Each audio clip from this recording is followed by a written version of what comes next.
Bangladesh single উইন্ডোতে আপনাকে স্বাগতম। এই ভিডিওটির মাধ্যমে কিভাবে বাংলাদেশ সিঙ্গেল উইন্ডোতে সার্টিফিকেট, লাইসেন্স, পারমিট সিএলপি এর অনুমোদন প্রক্রিয়া সম্পন্ন করা হয় তা দেখানো হবে। একজন ডিওইএক্স কর্মকর্তা ইমেইল এবং মোবাইলের মাধ্যমে সিএলপি অ্যাপ্লিকেশন এর নোটিফিকেশন প্রাপ্তির পর নিজ ইউজারনেম, পাসওয়ার্ড ব্যবহার করে বিএসডব্লিউ সিস্টেমে লগ ইন করার মাধ্যমে সিএলপি আবেদনের অনুমোদন প্রক্রিয়া সম্পন্ন করতে পারবেন।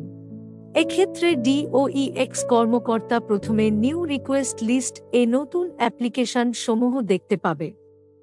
উক্ত লিস্ট থেকে কাঙ্ক্ষিত অ্যাপ্লিকেশনটি সিলেক্ট করতে হবে। অ্যাপ্লিকেশনটি কয়েকটি ধাপে পর্যালোচনা করার মাধ্যমে অ্যাপ্রুভড করা হবে।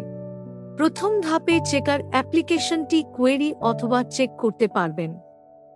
একটি অ্যাপ্লিকেশন যদি কোনো প্রয়োজনে কোয়ারি হয়, তবে কিভাবে কোয়ারি করা হয় সে প্রক্রিয়াটি দেখানো হলো।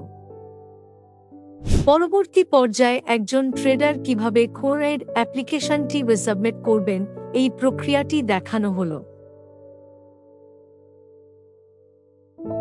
ট্রেডার কোয়েরিড অ্যাপ্লিকেশন সাবমিট করার পর চেকার অ্যাপ্লিকেশনটি নতুন করে দেখতে পাবেন এবং রিসিভ করতে পারবেন।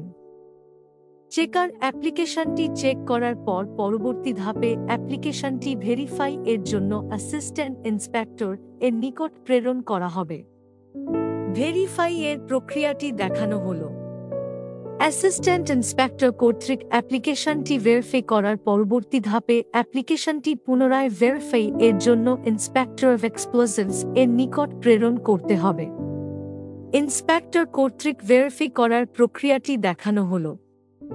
ইন্সপেক্টর অফ এক্সপ্লোজিভস কর্তৃক অ্যাপ্লিকেশনটি পুনরায় ভেরিফাই করার পরবর্তী ধাপে অ্যাপ্লিকেশনটি রেকমেন্ডার এর নিকট প্রেরণ করা হবে। রেকমেন্ডেশন করার প্রক্রিয়াটি দেখানো হলো। রেকমেন্ড করার পরবর্তী ধাপে অ্যাপ্লিকেশনটি অ্যাপ্রুভের জন্য অ্যাপ্রুভার এর নিকট প্রেরণ করা হবে। এই পর্যায়ে অ্যাপ্রুভ করার প্রক্রিয়াটি দেখানো হলো।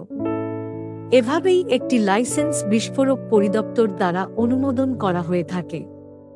অনুমোদন প্রক্রিয়া সম্পন্ন হওয়ার পর ইমেইলের মাধ্যমে অ্যাপ্লিকেন্ট এর নিকট নোটিফিকেশন প্রেরণ করা হবে। লাইক, সাবস্ক্রাইব এবং বেল বাটনে ক্লিক করে আমাদের সাথেই থাকুন। ধন্যবাদ।